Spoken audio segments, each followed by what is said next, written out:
반갑습니다. 시민 역사학 매림 역사문화TV 요한영입니다. 그동안 남원 가야 고분군 김흥국으로 유네스코에 등재한다는 그 문제 때문에 대단히 지금 이제 우리 국민들이 많이 관심을 가져주시고 또한 함께 해주셔서 감사를 드립니다. 지금 남원 현장의 여러분들 모습을 이제 다음에 한번 별도로 보여드릴 건데요. 남원 시민들 전체가 들고 일어났습니다. 그동안 남원은 우리 거기 계시는 분들이 원래 남원의 원래 이름이 옛날 이름이 김운인 줄 알았다고, 그렇게 몇 년 동안 6년 내지 7년 동안 말 그대로 교육을 받았다고 합니다. 하지만 최근에 이제 우리 남원 시민들이 역사에 대한 눈을 이제 열려가지고 인식을 하면서 그 김운이라는 표현, 김운국이라는 것은 일본 서기 임나 일본부의 임나의 지명이라는 것을 알게 되면서 지금 남원 시민들이 대단히 분노하고 결집해가지고 이 유네스코 등재하는 부분을 지금 막으려고 하고 있습니다. 물론 조건은 아주 간단합니다. 지금 유네스코에 등재하는 그 지명으로 등재를 하되 해설문에서 김운국으로 빼달라는 것이 가장 간단한 이제 요구죠. 하지만 이것을 이끌고 있는 단체에서는 아직까지 거기에 대한 답변이 없습니다. 끝까지 김운국으로 간다는 표현인지 그것은 이제 곧 지켜봐야 되겠죠. 여러분들 이번 이 기회로 우리 국민들이 꼭 이제 인식해야 될 부분이 뭐냐, 기본적인 역사 텍스트는 꼭 봐야 된다는 겁니다. 특히 가야 관련된 부분 원문과 일본 서기 원문, 물론 어렵다고 생각하시면 안 됩니다. 원문 보시면 해석이 다 남아있죠. 여러분들 해석은 원래 원문대로 기준을 가지고 해석을 해보시면 됩니다. 그것은 조금만 노력하면 되는 거고요. 문제는 이 해석을 조작하고 이 내용을 원래 원문에 없는 내용을 가지고 논리를 조작하는 것은 역사의 조작이죠. 그래서 여러분들 남원 사태 다음에 또 제가 시민 강좌를 또 이제 다른 지역에서 하는데 보면요, 그때 더 노골적인 내용을 공개를 해드릴 겁니다. 지금은 일단은 이렇게 말 그대로 경고하는 수준에서 이야기하는 것이지, 지금 남원이 김운국이라는 자체는 여러분들 역사 원소로 본다면 사문서, 역사문서 위조 사건입니다. 중국의 문헌, 일본의 문헌에 남원이 김운이라는 자체가 없습니다. 또 일본 서기 자체에서도 남원이 김운이라는 증거 자료가 없습니다. 조선총독부 가장 악질적인 학자 아시죠? 금소룡이가 말 그대로 남원을 김운으로 처음 말 그대로 못을 박은 사람입니다. 그 다음에 또 강력한 정한론의 주창자 세이마스, 그 이후로 광복 후에 이병도, 이런 양반들의 주축으로 그 후계 라인들이 전부 다 남원을 말 그대로 김운으로 주장을 했죠. 하지만 최근에 이제 밝혀지는 바로는 거기에 관련된 남원을 김운으로 인정하기 위해서 끌어다 쓴 내용이 대부분 조작된 문서로서 드러났습니다. 이 정도까지 갔는데 아직까지 거기에 대해서 인정을 하지 않고 또 다른 학자를 내려보내 가지고 남원에서 또 강의를 한다고 합니다. 그분들이 이번에 오시는 분 논문을 보니까 너무너무 웃었고 또 장난을 많이 쳤더라고요. 그분도 강의 후에 엄청난 후폭풍을 거기에 대해서 책임을 져야 되고 후폭풍에 시달릴 겁니다. 역사 공부 함부로 그런 식으로 역사를 조작하면 안 됩니다.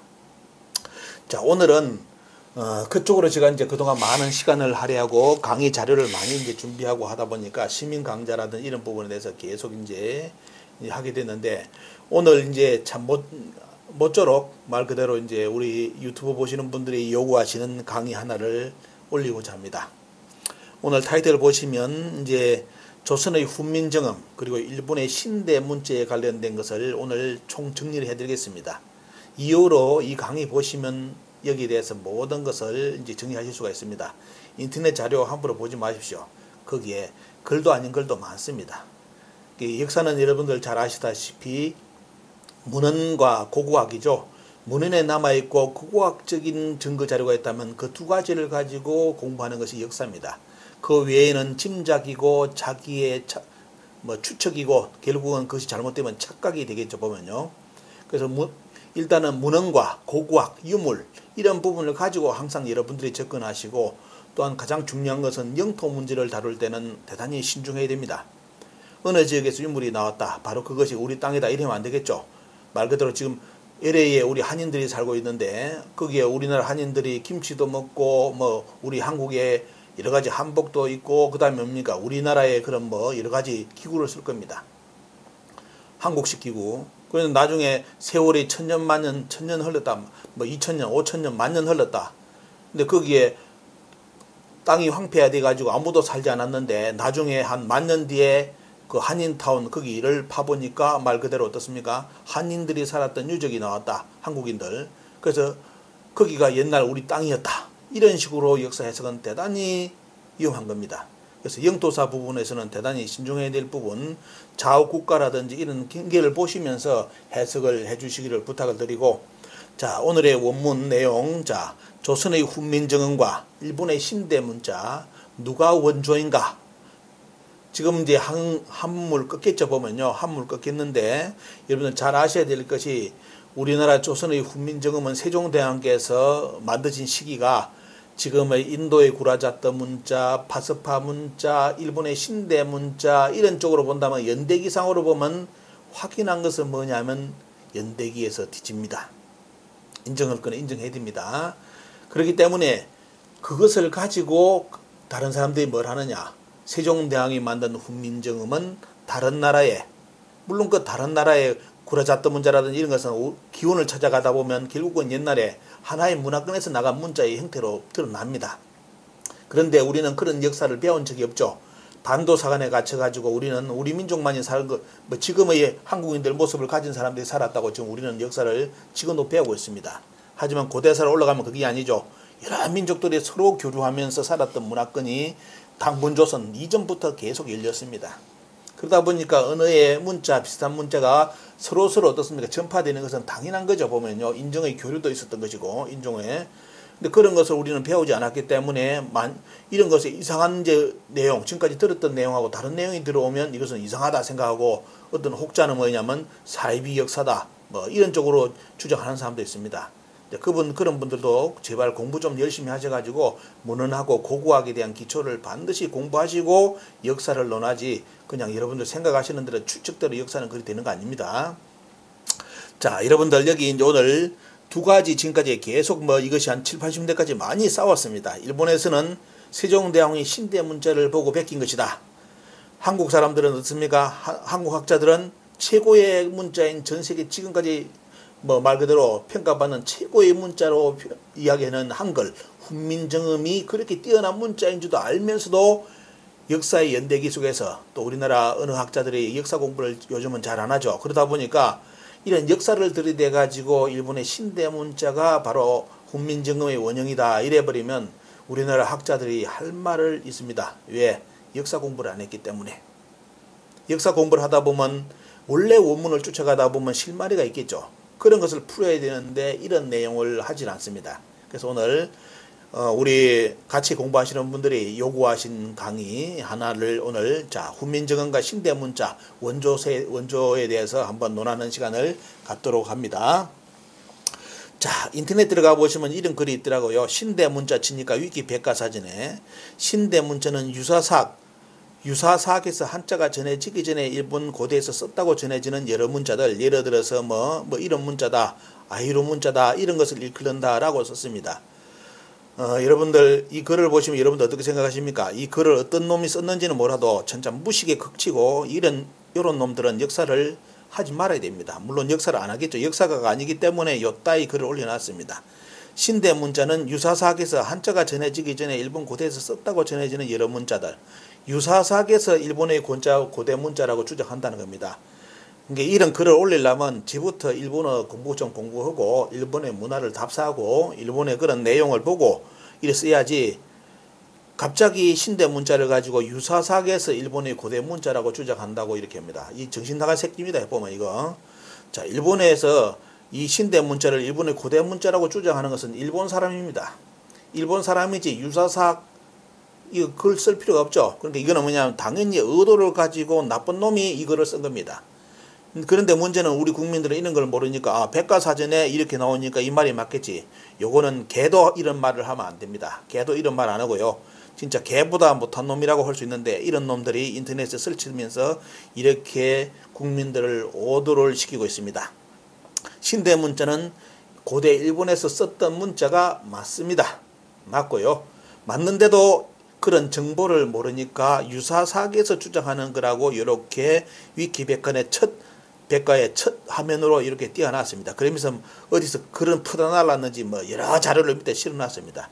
첫 출발이 개판이기 때문에 이런 인간들 말 들을 필요가 없습니다. 자, 뒤에 들어가 보겠습니다. 여러분들 하나하나 오늘 여러분들 자료 끝판으로 정리를 해드리겠습니다. 자, 세종대왕이 훈민정음을 반포한 것은 1446년입니다. 세종 28년 반포되었다 기록이 그대로 남아있죠. 그리고 옆에 보시면 이제 EBS 나온 자료 보시면 자, 훈민정음 28자가 등장하면서 지금 우리가 쓰이지 않는 문자가 있죠. 자, 이런 문자가 있습니다. 자, 세종대왕께서 28자를 만드셨지만도 지금 우리는 그 중에 4글자를 쓰지 않고 있습니다. 어떤 학자들은 대단히 이것을 안타까워합니다. 우리 지금 한글이 이까지 자리 잡기 위해서는 국어 연구하신 분들이 참 많은 영어에서 나왔지만 많은 고생을 했지만도 이게 왜 이 문자를 쓰지 못했을까? 네 가지 문자. 물론 이제 조선 총독부의 영향이 있다는 주장을 그렇게 하는 분도 있습니다. 만약 여러분들 밑에 보시는 이 4글자가 지금 한글에 살아남아 있었다면 어떤 효과를 불러일으킬까요? 어떤 분이 그러죠.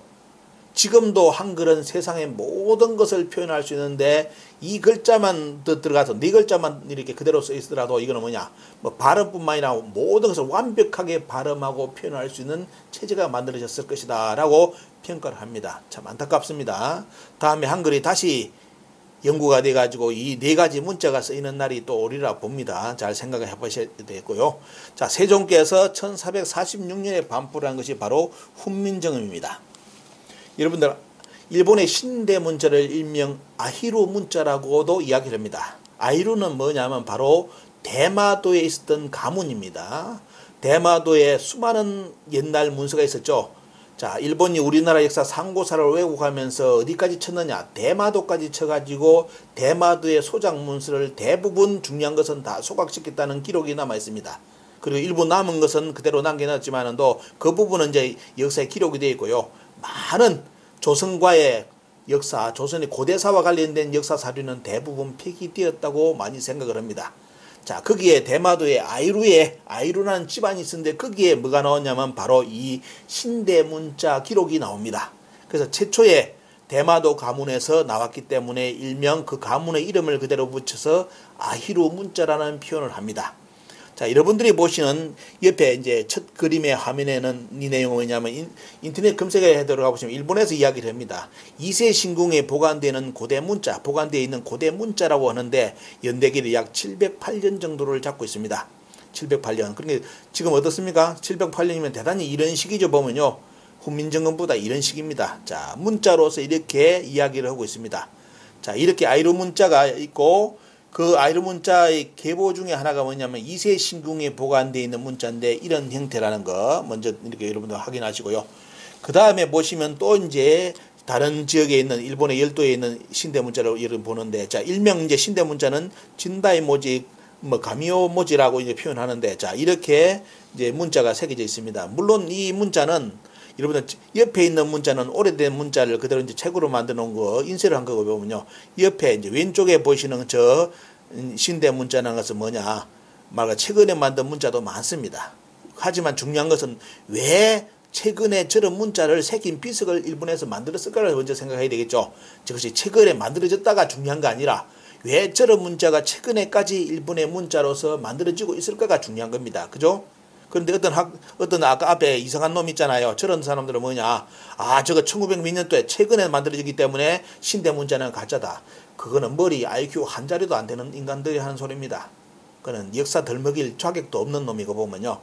자, 이렇게 이제 이렇게 신대 문자가 여러 종류가 뭐 특이한 것은 뭐냐. 대부분 뭐 크게 보면 몇 가지로 나누는데 크게 보면 2가지로 나누고 보면 여기 잘 보시면 우리나라 훈민정음의 문자하고 신대 문자의 차이점이 뭔지 아시겠죠?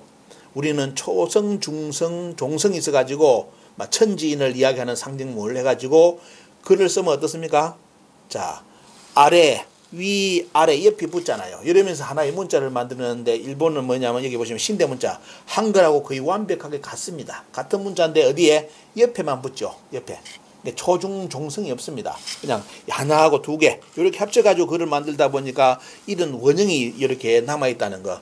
중요한 것은 뭐냐? 이런 문자가 일본에 있었는데도 일본은 이 문자를 계승하지 못하고 여러분들 지금 배우는 뭐 히라가나라든지 이런 걸 배우고 있다는 것이 역사의 이제 단절성하고 연결되는 겁니다. 결국은 이 문화를 자리 잡지 못하게 만들었다는 거죠, 보면요. 자, 이렇게 이제 문자가 일본에 곳곳에 문자가 나오는데, 자, 보겠습니다. 요것은 이제 일본 나가사키 현에 이제 지금 이제 2005년에 복원된 이렇게 신대 문자입니다. 자, 이 보시면, 자, 우리가 본다면 뭐 이두 노가 기입니까? 이런 식으로 이제 읽을 수 있는데, 이제 조중종성 개념으로 본다면, 자, 이런 문자가 새겨진 것이 대나무 밭에 있고요. 이것이 옛날에 처박혀 있던 것이 2505년에 복원됐다는 겁니다. 만든 것이 아니죠. 복원입니다. 자, 옛날에 있던 것이 하도 오래되니까 대나무 밭에 있는 것을 처박아 놨으니까 이게 다시 어떻습니까? 복원한 모습이 요 모습이고요. 자, 나가사키현. 요것도 어떻습니까? 지금 이제 이거는 뭐냐면 한 1980년대, 90년대 이때 이제 이거 세운 겁니다. 뭐 세면에 바른 느낌이 들죠, 보면요. 하지만 문제는 뭐냐? 이런 최근대에 왜 저런 문자를 비석을 일본에서 새겼을까? 저 문자를 새긴 저 사람은 문자를 저 새기가 세운 사람은 저 의미를 알고 있었을까? 잘 모르겠죠. 옛날부터 내려왔기 때문에 아마 그 글을 그대로 받아가지고 저렇게 글을 비석에 새겨가지고 세웠을 겁니다. 자, 이것이 최근까지 일본에서 자, 신대 문자를 세우고 있는 모습 여러분들 보여드립니다. 자, 여기 이제 아까 보여드렸죠. 여기도 이제 보시면 아까 그 문자 기념 이렇게 역사 자료라고 이제 옆에 비석을 붙여놨습니다. 역사에 그런 게 옛날부터 내려왔다는 문자라는 거죠. 그래서 이것을 원래 여기서 보면 1862년 8월에라고 해가지고 이렇게 해가지고 1862년 때 이걸 이제 비석을 세웠다. 비석에 대한 내용이 이렇게 기록이 되어 있습니다. 요거는 조금 더 이제 연구가 많이 돼 봐야 되겠죠. 자, 여기. 자, 요거는 뭐냐면 군마현입니다. 일본의 군마현에 있는 간도인데 보면 간도 지방의 서북부 현에 있는 바로 이제 그 비석에 쪼개진 비석에 보시면 옆에 보시면 어떻습니까? 오른쪽에 보시면 자, 신대 문자가 새겨져 있죠. 옆에서는 간판이 붙은데 자세히 보겠습니다. 자, 거기에 간판을 보면 신대 문자의 비다 이렇게 되어 있죠, 보면요. 그러면서 박스 처리 보시면 자, 일반적으로 일본 민족이 어떻습니까? 한자가 전해지기 이전의 문자다 이렇게 표현해 놨죠. 자, 이렇게 일본 사람들이 한자 이전에 한자가 전해지기 이전의 문자라고 기록을 해놨는데 아까 저 무식한 인간은 어떻습니까? 아, 이것은 유사사학자들이 주장하는 거라고 해놨습니다. 이렇게 번지수를 잘못하신 거 보고 보면 의도적으로 민족 사학자를 까기 위해서 저는 이제 유치한 놈들이 나와가지고 지금 인터넷에 저런 글을 올리고 있습니다. 자, 이거는 뭐냐, 아까 이야기죠. 마에바시시라고. 자, 여기에 이제 기록이 된 거 보면요. 원래 소화 53년 1978년에 이제 이것을 지정했고 다시 어떻습니까? 기록을 이 간판을 붙인 것은 평성 11년입니다. 저 뒤때 이제 또 간판을 붙였고 문화재로 지정된 것은 뭐냐면 바로 1978년. 자, 이것은 뭐냐면 말 그대로 저 이전에 이런 기록이 있었기 때문에 그대로 어떻습니까? 이제 문화재로 이제 지정하다는 그런 내용의 간판이 여기에 붙어 있습니다.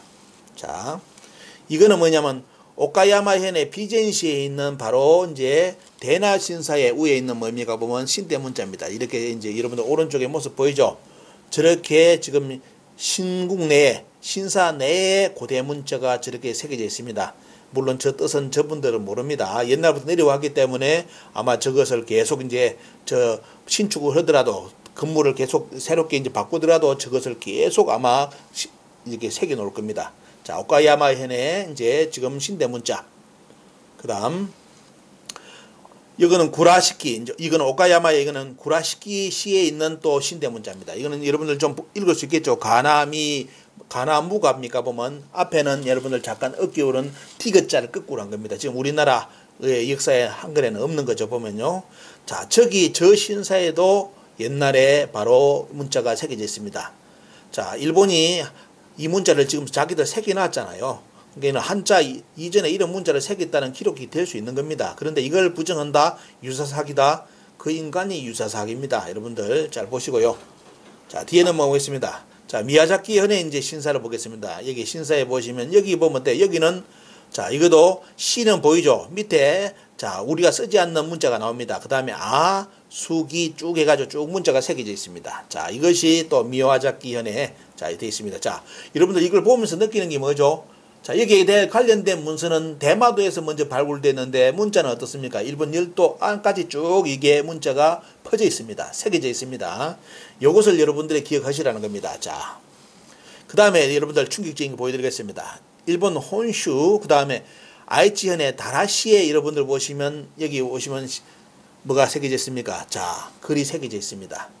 자, 이거는 우리가 본다면 위에 글 보시면 어때요? 여러분들 아시라고 읽어버리면 되는데 아도 아니고 동그라미도 아니고 약간 위에 떨어졌죠. 자, 우리는 저 글을 지금 잘 아시라고도 읽을 수 있는데 보면 참 재미납니다. 위에 보면 뭐 아라고 표현할 수도 있겠는데 보면 자, 저렇게 이거는 뭐냐면 참 신비롭게 아래 위로 썼습니다. 한국인이 본다면 바로 읽을 수 있는 글이지 보면요. 아마 일본인들은 뭔 뜻인지 모를 겁니다. 여기 보시면 주변의 글까지 쭉 나오는데, 자, 우리가 쓰지 않는 지금, 이제 또 다른 이제 쉽게 말하면 문자가 새겨진 거 쭉 나오는데, 요것도 비밀이 조금 있으면 풀립니다. 자, 이렇게 이제 아이치현의 다라시에 참 신비로운 한글 문자가 나오는데, 이건 아시로 읽다면, 아시는 여러분들 아시죠? 아시는 아사달, 처음, 시초라는 뜻입니다. 이 글이 아시라면 그런 뜻이 있는데 그 뜻일까요? 이거는 아마 이제 연구를 많이 해봐야 되겠죠. 그리고 왜냐하면 위에 동그라미가 정확한 동그라미가 아니고 띄어져 있기 때문에 이거는 다시 생각을 해봐야 됩니다. 이건 조금 이따 여러분들이 연구를 좀 해보시고요. 자, 이거는 뭐냐면, 자, 일본에 지금 내려오고 있는 유물 중에 하나가 뭐냐면 황조 황대신궁의 의심보다 이렇게 되어 있습니다. 자, 임금 옛날에 참 아마 천황과에 관련된 이제 신물인 것처럼 되어 있는데 토기인데 보면 여러분들 토기에 뭐가 새겨져 있습니까? 말 그대로 신대 문자가 아주 빽빽하게 새겨져 있습니다. 물론 저 토기에 저것이 뭔가 천황가의 그런 인물이라면 저 뜻은 뭐냐면 대단히 천황에 대한 신격화에 대한 이야기라든지 아마 이야기 전설이라든지 그때 그런 이야기를 여기 엄청나게 많이 실어놨을 건데 하여튼 그런 대단히 저렇게 토기에 빡빡하게 신대 문자를 새겨놨습니다. 아마 저 내용을 푼다면 일본의 천황가의 비밀이 또다시 어떻습니까? 하나가 알려지겠죠. 자, 저렇게 유물은 보관되어 있습니다. 자, 이것이 이제 보십시오. 여기 보시면 이제 일문 47원이다 해가지고, 자, 그 신대 문자를 이렇게 지금의 가나가라라든지 이런 쪽으로 해가지고 정리한 것이 요 문자입니다. 자, 아까 이야기했죠. 자, 동그라미가 붙은 동그라미이고 위에 띄어진 동그라미가 있죠. 그래서 이게 참, 여러분 잘 보십시오. 그런데 일본 사람들이 이것을 언어를 옆에다가 이제 히라가다하고 쭉 붙여놨습니다.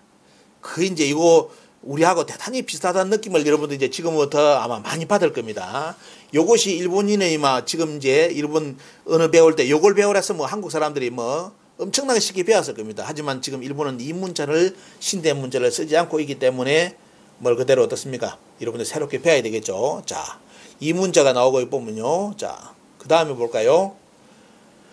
자, 여기에도 이제 문자가 나오는데 대마도에 이제 관련된 대마도에 나온 문자. 이것도 이제 여러분들 왼쪽에 보시면 대마도에 나온 문자인데 보면요. 자, 이거는 또 신대 문자를 뭐냐? 아까처럼 앞에 여기 아래 위로만 쓴 겁니다. 자, 우리는 한글은 뭐죠? 아래 위 초정 중성에 쪼개 가지고 쉽게 말하면 공간으로 배치돼 가지고 아래 위 자까지 어떻습니까?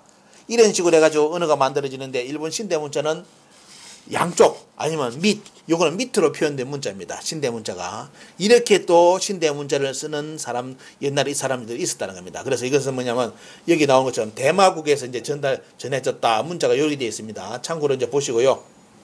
자, 또 이제 추론에 이제모 쪽에 보시면 문자가 이렇게 이런 문자도 있습니다. 그렇게 뭐냐면 여기 보시면 여러분들 보시면 돼. 옆에 또 문자가 새겨져 있죠. 이런 문자를 어떻게 읽어야 되느냐? 이상하게 이제 지금 우리가 뭐 초서입니까? 한문으로 초서처럼 생겼는데 아주 꼬불꼬불한 글인데 이것을 어떻게 읽어야 되는지 밑에 토를 달아놨는데 이게 뭐예요 보면요. 이게 신대 문자예요. 이게 뭐냐? 신대 문자도 있으면서 또 다른 문자를 아마 더 이제 우리가 보기에는 더 난해한 문자가 있는데 이런 문자가 있습니다. 자, 이것이 어디에 있다? 이점호 추론 지역입니다. 이점호 추론 지역에 문자가 이렇게 새겨져 있다는 거 여러분들 자료를 보여드립니다. 자, 일본에서도 자기들 언어의 역사를 배우기 위해서 이렇게 열심히 연구를 합니다. 어떻게 했습니까? 가림토 문자라고 일본 이거 사이트에서 가져온 겁니다, 여러분들.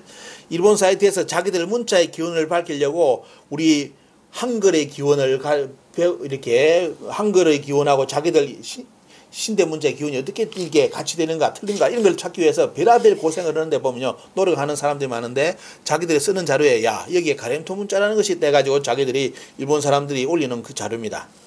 그리고 그 가렘토하고 비슷한 문자가 단군의 문자 플러스 그 다음에 훈민정음 일본의 신대 문자 그 다음에 어때요 인도의 구라자트 문자라든지 파스파 문자, 중국의 각골문의 형태도 나온다. 그 다음에 뭐 저쪽에 슈메리아의 이제 그런 문자에서도 비슷한 것이 나온다 해가지고 자 일본 우리나라에 이 자료가 나오죠. 일본에서는 그 일본어를 가지고 이렇게 해가지고 문자에 대해서 이런 자기들 말하는 신대 문자 비슷한 문자가 이렇게 한국도 있고 인도도 있고 자 몽고도 있고 이렇게 해가지고 자기들이 소개한 내용입니다.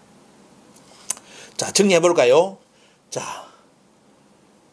아마 신대 문자가 세종대왕처럼 어떤 학자가 나와가지고 아니면 아주 뛰어난 사람이 나와가지고 이 신대 문자를 세종대왕처럼 연구했다면 아마 우리는 한글보다 일본이 이 문자를 썼을 가능성이 높습니다. 왜? 앞에 볼까요? 앞에 보시면 지금 신대 문자입니다. 신대 문자하고 자 위에하고 오른쪽 보십시오. 오른쪽에 보시면 자 밑에 옆에 붙이는 거 있죠. 보면요. 그래서 우하고 쭉 해가지고 일본은 이 문자를 어떻습니까? 옆으로 붙이든지 밑으로 붙이는 거 두가 신대 문자가 두 가지 형태라 이야기했죠. 여기 보시면 이거는 옆에 붙이는 겁니다. 이것을 붙여서 우, 오, 이 쭉 나오죠. 여러분들 붙여보시죠. 위에하고 요거하고 붙여가 문자가 요리입니다. 요쪽으로 쓰잖아요. 요리요. 요 아래 위로 쓰는 게 하나가 있고 옆으로 쓰는 종류가 있는데 자 요걸 붙이다 보면 요리 언어가 만들어져요. 그러면 이제 저게 이제 한글하고 지금 된다면 어떻습니까? 옆에 보십시오. 우리 한글에서 우리가 외울 때 일본어 배울 때 쓰는 거죠. 아이우에오. 여러분들 비교해 보십시오. 아이우에오 옆에 비교해 보시면 구 뭐 쭉 나오죠. 각기 구개구 쭉 나오죠. 이런 거하고 비교해 보시면 여러분들 야 유사한 점이 너무 많구나. 여러분들 아마 느끼겠죠. 유사한 점을 그냥 아마 인식할 겁니다. 야 이렇게 너무 참 신비롭다 하는 표현이 될 겁니다. 왜? 일본어 배우는 사람들 저 문자의 체제를 그냥 히라가다 이런 식으로 배우다 보니까 뭔지 모르는데 신대 문자를 가지고 연결하다 보면 뭔가 우리 한국하고 대단히 비슷한 느낌을 받는 그런 끌림을 여러분 느낀다는 거. 자, 보여드렸습니다. 이건 여러분들 조금 더 이제 연구하시는 분들 있다면 한 번 더 이 자료를 가지고 연구해 보시기 바랍니다. 자, 대마국에서 전하는 문제, 아이루 문자에 대해서 아이루 시조 나오죠. 보면 여기에 대마도의 아이루 집안에서 이게 전해졌다는 표현이 나오는데 거기에 요 책이 이런 자료가 있습니다. 자 여기 보시면 뭐죠? 아까 이야기한 거 말로 하니까 잘 이해 못하신 분을 위해서 자 신대 문자는 옆으로 쓰는 방식 이렇게 하나 둘 그 다음에 여기도 보면 어떻습니까? 옆으로 쓰는 방식이 있죠. 아까 또 뭐가 있었습니까? 밑으로 쓰는 방식이 있죠. 자 이렇게 전해졌는데 요것이 다 이런 것이 어디 나왔다? 먼저 대마도에서 제일 먼저 이렇게 발견됐다 해가지고 저 문자를 아이루 문자라고 표현합니다. 자, 이것을 다시 어떻습니까? 자, 정리한다면 우리 한글하고 비슷한 문자 여러분들 찾아보시고요. 자, 일본의 아이루 문자 체계하고 여러분들 일본어 배울 때 썼던 거 각기 국계고 하는 거 있죠 보면요. 자, 이거하고 비교해 보시면 너무너무 우리 한글하고 비슷한 거 발음이라든지 대단히 비슷함을 느낄 겁니다. 우리가 일본어를 신대 문자로서 일본어를 배웠다면 뭐 아마 뭐 조금 있다가 뭐 몇 분 안에 다 돌파할 겁니다. 하지만 지금 일본은 신대 문자를 쓰지 않고 이제 말 그대로 좀 이제 좀 어려운 글을 발음도 여러 가지 이런 걸 좀 어려운 글을 지금 쓰고 있죠 보면요. 자 참고로 신대 문자를 가지고 일본의 50음도를 표기하면 저렇게 나옵니다. 자 그러면 자 여기서 이제 정리하는 시간. 자, 일본은 저런 신대 문자를 옛날부터 썼다는 증거 자료는 대단히 많습니다. 자, 그죠? 우리 훈민정음은 세종대왕께서 이제 그때 정리하신 거고요. 자, 그래서 이제 그 뭔가 두 가지 공통점을 찾아가는데 과연 무엇인지 정답을 찾아가 보겠습니다. 자, 세종실록 보시면 세종 25년에 기록에 나옵니다. 1443년 음력 12월 30일 기록에 자, 이달에 임금이 몸소 음문 28자를 지었는데 그 글자는 옛전자를 모방하였다. 이렇게 나옵니다. 옛날에 문자를 뭐다? 자, 자방고전이라 나오죠. 옛날에 문자를 모방하였다. 초성, 중성, 종성으로 나뉘어 합한 연후에 자, 옛날에 문자는 전해져 왔는데 세종대왕께서 어떤 세종대왕의 천재성이 어디서 나타난다? 요것을 초성, 중성, 종성으로 분류하면서 완벽한 지구상에서 가장 완벽한 언어라고 칭찬받는 말 그대로 어떻습니까? 찬사를 받는 훈민정음이 만들어지는 겁니다. 자, 여기에 대한 기록이 나오고요. 정인지 훈민정음 해례 서문에도 뭐냐, 글자는 고전에서 모방한 것이다 라고 이렇게 기록해 놨습니다. 그게 뭐냐, 세종대왕도 훈민정음을 만들기 위해서 그 원형의 글을 뭐다? 공부를 했다. 근데 그러면 우리는 어때? 우리는 상고사를 모르기 때문에 그러면 결국은 뭐냐? 지금 신대문자하고 비교한다면 신대문자가 일본에 있었기 때문에 대마도부터 쭉 퍼져 있었기 때문에 세종대왕이 어디로?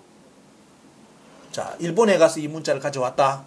물론 일본 학자들은 이렇게 논리를 편다면 우리나라 사람들은, 어느 학자들은 할 말이 없습니다. 그죠? 왜? 역사를 모르기 때문에. 자, 이렇게 정리되어 있는데, 자, 정답을 찾아가 보겠습니다.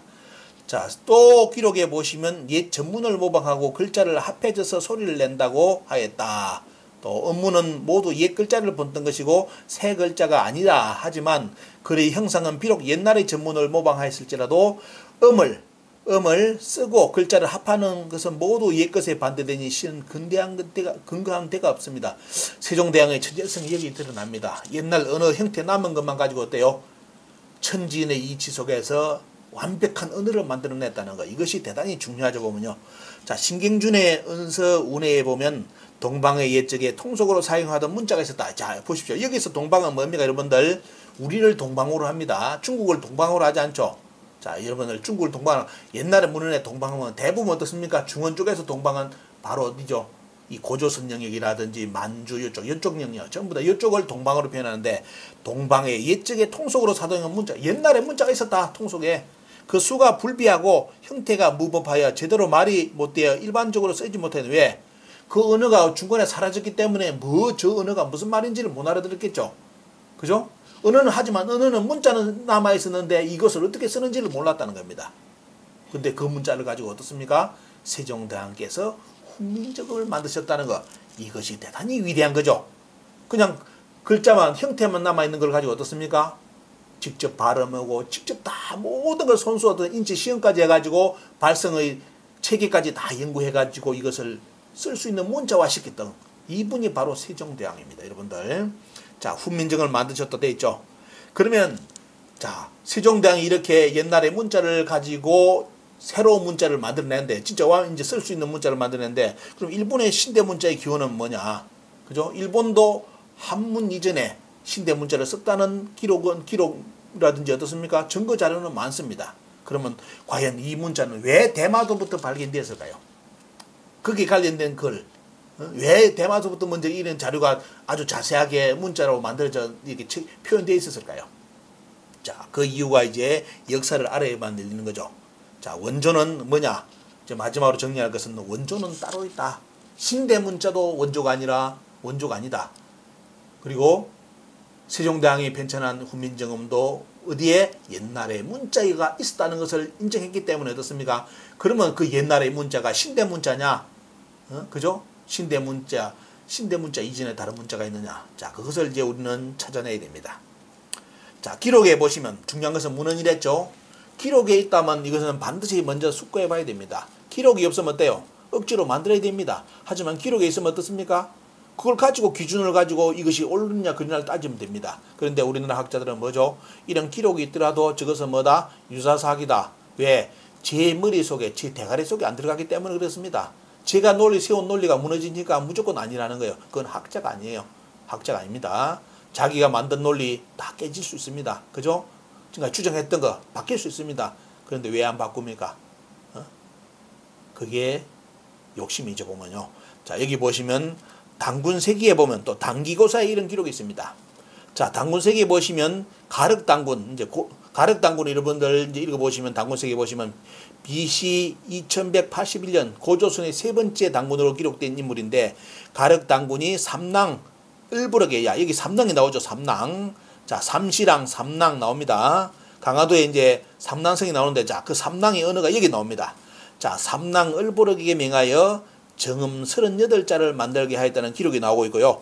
신채호 선생이 이제 조선 상고사에서 인용한 글에는 산수가림다라고 표현되어 있습니다. 이 산수가림다 표현은 어느 문자는 당기고사에서 언급되어 있고요. 보면요. 그리고 또 다른 책 몇 가지에서도 산수가림다라고 표현되어 있습니다. 당군세기는 뭐다?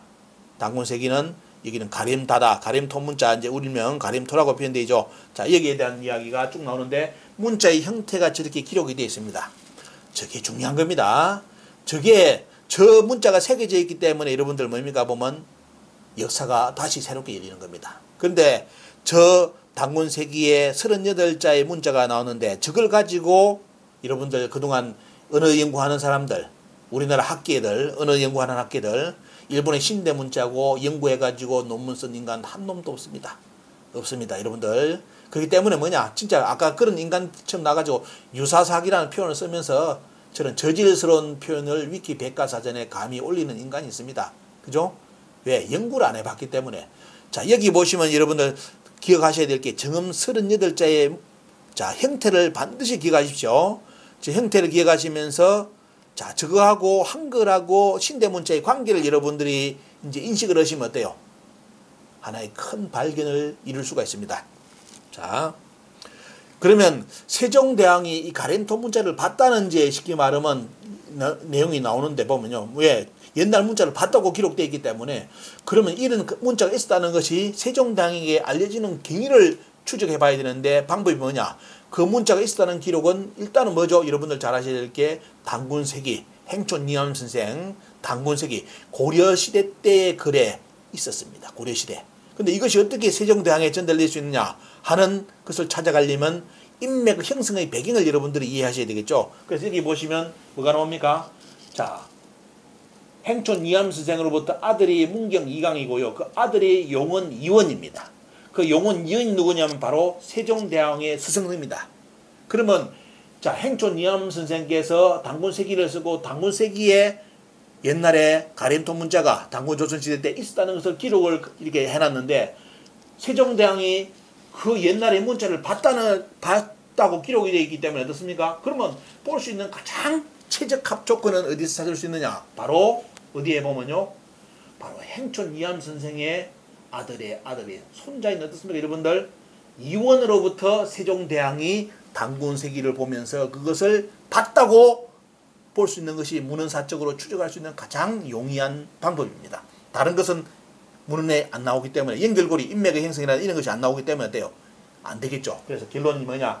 행촌 이암 선생이 만든 것을 나중에 어때요?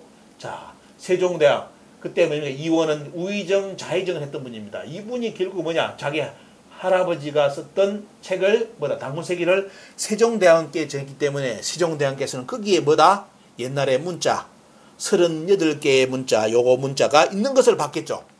그리고 이걸 가지고 어떻습니까? 말 그대로 모든 세종대왕의 모든 인생을 걸고 연구를 해가지고 우리가 언어로 쓸 수 있게끔 만든 것이 바로 훈민정음입니다. 어떤 사람은 세종대왕이 훈민정음 안 만들었어요. 있습니다. 이러는데 그것도 폐왕하는 겁니다. 여러분들 이 38자 글자 던져놔놓고 언어 만들겠습니까? 어느 천재도 못 만듭니다. 여러분들 못 만듭니다. 절대로 세종대왕 폐왕하지 마십시오. 세종대왕이 이 글자를 보고 어때요? 점 찍은 거 저걸 가지고 어떻게 천지인의 이치를 찾아냈을까요? 그죠?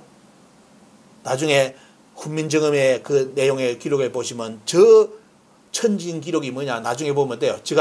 제 강의는 다음에 해드리겠지만 하도라든지 5500년 전에 하도라든지 한 4700년 전에 낙서 이런 배경 속에서 이 글자를 만드는 것을 찾아낸 것을 세종대왕이 기록에 남겨놓습니다.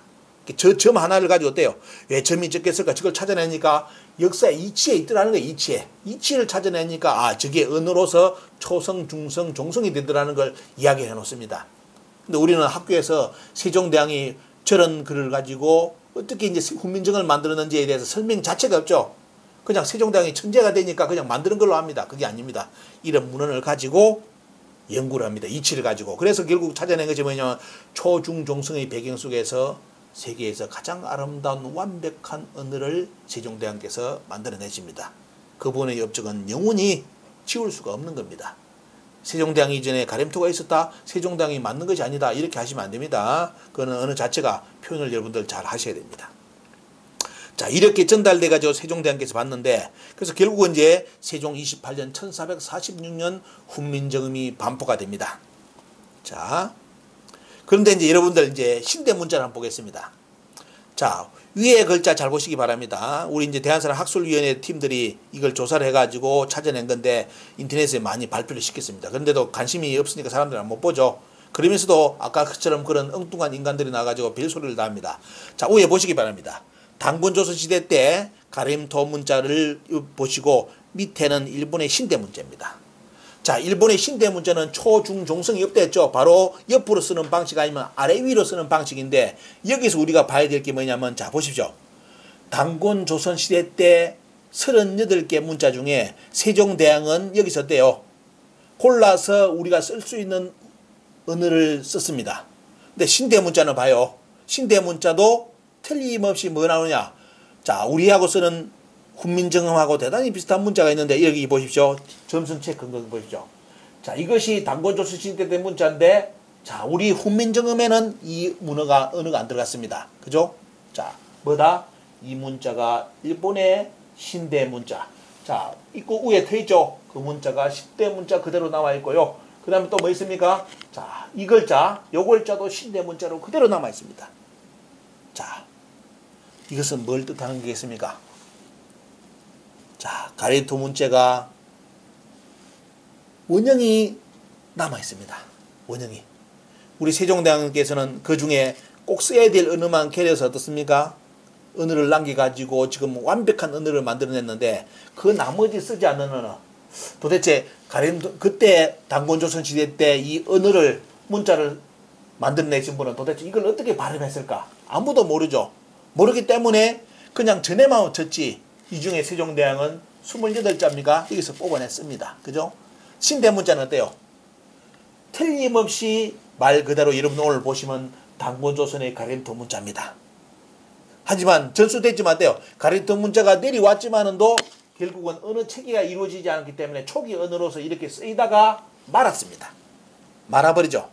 이게 중요한 겁니다. 자, 양쪽 요리 쓰는 거 가, 사, 다 이런 거 쓰지 아래 위로 그걸 못 쓰잖아요. 아래에 쓴다면 아예 아래 위로 써버리든지 이런 쪽으로 가는데 자, 이렇게 신대 문자가 남아있는데 거기에 뭐가 나오냐. 자, 단군조선시대 때 문자가 일본의 신대 문자 속에 그대로 살아남아 있습니다. 물론 저 문자는 일본 사람들이 모릅니다. 왜 저렇게 되는지. 왜? 자기들 본국이 본 문자가 지금은 잊혀진 문자이기 때문에 안 쓰는 문자잖아요. 그죠? 자, 이렇게 되기 때문에 여러분들 잘 보셔야 됩니다. 그러면 일본이 주장했던 신대 문자의 기원은 여러분들 어떻습니까? 세종대왕이 신대 문자를 뺏겨갔다. 물론 연대기상으로 본다면 그런 논리 속에 우리나라 한글학자들이 입을 다물었습니다. 세계 언어학자들에게도 입을 다물었죠. 왜? 연대기에서 늦었기 때문에. 하지만 여러분들 보시면 어떻습니까? 오늘 역사 이 시간을 통해서 정리해 본다면 세종대왕의 신대 문자는 원래 어디다?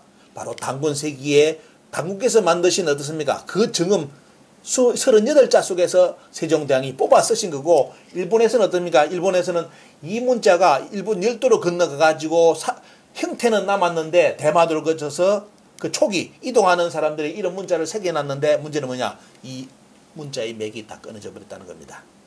자, 흘러가는 배경을 보겠습니다. 여러분들 단군조선 이제 번안 사만체제 이제 하도 이제 많이 들으셨으니 아실 겁니다.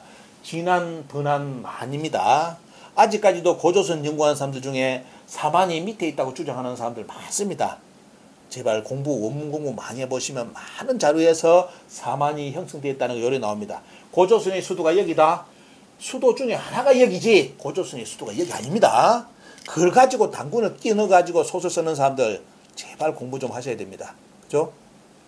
역사는 문헌이 다양하기 때문에 많은 문헌 속에서 분석을 해놔야 됩니다. 자, 고조선의 사만강경 여기서 조수왕 선생이 삼균제도를 만들어냅니다. 삼균제도를 가지고 홍익인간을 설파합니다.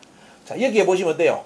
자, 신대 문자가 이제 일본 열도로 들어가는 배경을 여러분들이 이해할 수 있습니다. 원래는 뭐죠? 진안 단군이 계셨던 진안에서 썼던 문자인데 만을 거쳐서 대마도를 거쳐서 갑니다. 여러분들 대마도는 일본 역사에서 지금 스시마라고 부르는데 원래 일본 학자들도 뭐냐? 대마는 뭐냐면 만을 대하는 섬이다 해가지고 대마도로 썼다고 기록이 나옵니다. 그럼 이게 만인데 우리는 만은 이쪽에 나오죠. 요거 대해서 여기 있었기 때문에 만이 여기 있었기 때문에 여기 대마 썼다. 이건 말이 안 되죠. 그죠? 아닙니다. 전체가 사만강경의 여기가 만이고 나중에 어느 기록은 보면 어때요? 이 만이 고조선이 없어진 뒤에 이 자리를 누가 차지합니까? 신라가 차지합니다. 신라. 그래서 신라에서 일본으로 초기 건너갔다 이런 말을 표현 쓰는데 그때 신라는 잘 분석하셔가지고 그때 신라는 어떻습니까? 신라 이전에 이 만을 뜻합니다. 근데 역사의 후대 기록에서 어떻습니까? 이 사만 체제를 잃어버리기 때문에 이 자리를 신라를 썼기 때문에 신라에서 일본으로 건너갔다 이렇게 표현하죠. 원래는 더 정확하게 말한다면 고조선의 만으로부터 건너갔고요. 고조선의 만에서 대마도, 만을 대하는 섬인 대마도로부터 어떻습니까? 대마도를 거쳐서 일본 규슈를 지나서 열도를 번졌다는 것. 이것이 말 그대로 일본의 신대문자의 전파 경로입니다.